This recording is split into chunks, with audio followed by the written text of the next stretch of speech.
हरिओम। कुछ मन व्यथित सा है, तो आप सब प्रेमियों से कुछ बात करना चाहता हूँ। आपको बात समझ में आ रही है, सही लगती है तो आप जरूर बताइएगा।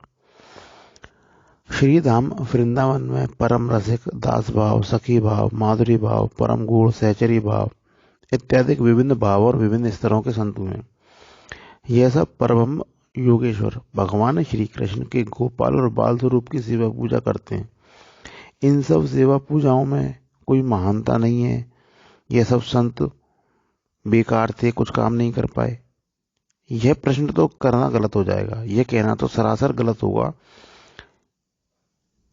लेकिन तेज और शक्ति के पुंज भगवान श्री कृष्ण के असली विग्रहों को तो आगरा और दिल्ली की मस्जिद की सीढ़ियों में दबा दिया गया है। सैयद लोदी खिलजी, मुगल, अकबर से लेकर के औरंगजेब तक, इन सभी ने भयानक मारकाट मचाई और आपके मूल मंदिरों को और मूल विग्रहों को क्षतिग्रस्त कर दिया। इस बात को तो आपको मानना ही पड़ेगा।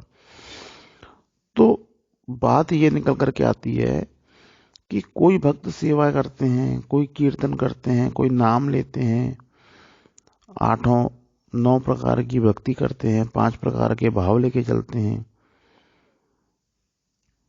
तो मूल प्रश्न यह है कि कोई एक भी संत अर्जुन जैसा वीरता का भाव लेके पैदा क्यों नहीं हुआ? क्या अर्जुन भगवान श्री कृष्ण का परिकर नहीं था? क्या अर्जुन भगवान श्री कृष्ण का सेवक नहीं था? क्या अर्जुन भगवान श्री कृष्ण का प्रेमी नहीं था?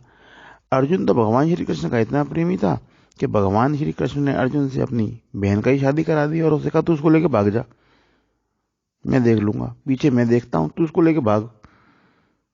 मतलब जो काम आज भी सामान्य मनुष्य नहीं कर सकता, उस समय भगवान श्री कृष्ण ने यह काम करा दिया। क्या कोई एक भी संत ऐसा पैदा नहीं हुआ कि जो शत्रु का संहार करता?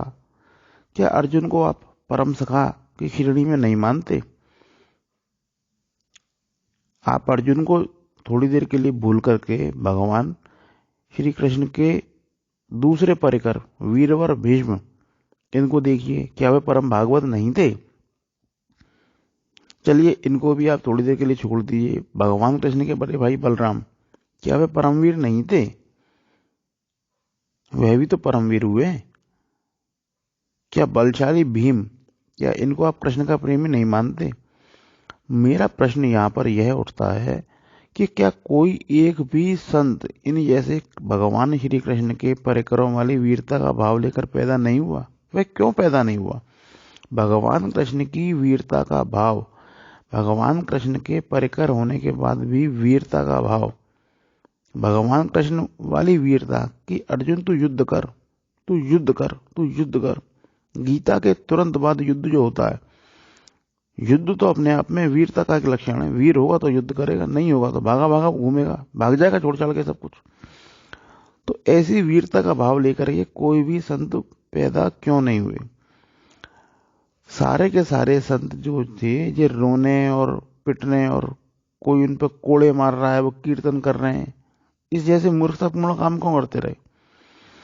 क्यों कोई एक भी संत वीरता का भाव लेकर पैदा क्यों नहीं हुआ, या वीरता के भाव को हमारे संत परंपरा के अंदर बढ़ावा क्यों नहीं मिल पाया?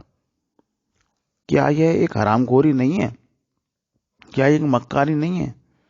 क्या वीर होना गलत है? क्या संत का मतलब केवल बस दुनियादारी से, अपनी जिम्मेदारियों से दूर हट जाना ही है? क्यों केवल दीनता और हीनता से भरे हुए दास भाव को, सखी भाव को, सहचरी भाव को, इसको ही संत का लक्षण माना गया? क्या वीरता भक्ति में बाधक है? बताइए, क्या वीरता भक्ति में बाधक है? क्या कोई संत वीर हो नहीं सकता, या कोई वीर संत नहीं हो सकता? आप समझिए मैं क्या कहता हूं। क्या कोई संत वीर नहीं हो सकता, या क्या कोई वीर व्यक्ति संत नहीं हो सकता? कोई एक भी संत वीरता का भाव लेकर पैदा क्यों नहीं हुआ? क्या अर्जुन ने युद्ध में वीरवर, भीष्म ने युद्ध में वीरता नहीं दिखाई? क्या ये गलत थे? आचार्य, द्रोण, भीम, क्या ये कृष्ण के परिकर नहीं थे? क्या कायरता का नाम ही भक्ति है? पिछले 1000 साल में क्या कायरता का नाम ही भक्ति हो गया है? क्या कटना, लुटना, पिटना, रोना, बहन बेटियों की मंडी का लगना पिछले 1000 सालों में यही भक्ति का मापदंड बनकर रह गया है? कहीं ऐसा तो नहीं है कि आज हमको आत्ममंथन करने की जरूरत है? भक्ति के नाम पर हम ढोंग ढकोसले और पाखंड में फंस गए रह गए? कहीं ऐसा तो नहीं है कि भक्ति कुछ और है और हम कुछ और कोई भक्ति समझ रहे हैं? क्या केवल नाम जपने से सब कुछ हो जाएगा? क्या आप उस स्तर के भक्त हैं? आप थोड़ा विचार करिए। उस वीर भाव के संत कोई एक भी क्यों नहीं हुए जो तलवार उठाते और भक्ति भी करते?